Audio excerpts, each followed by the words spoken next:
Am I ready to know what people hate about me? I already know. I read the comments too.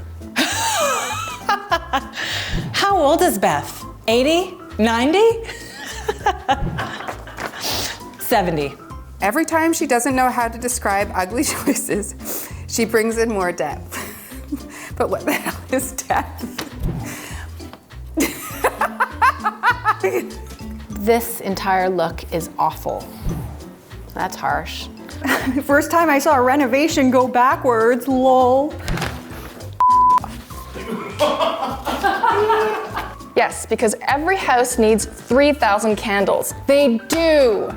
They really, really do. Candles are amazing. Snooze fest. Zzz. There's actually multiple zzz emojis. Thanks, I got it.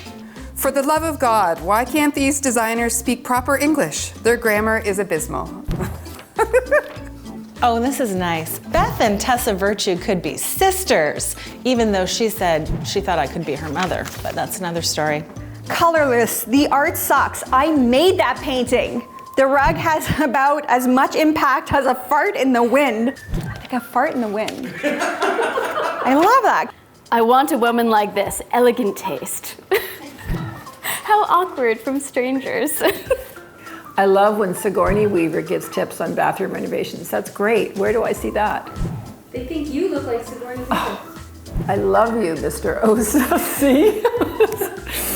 Are these real? Yeah. No one ever shows me these.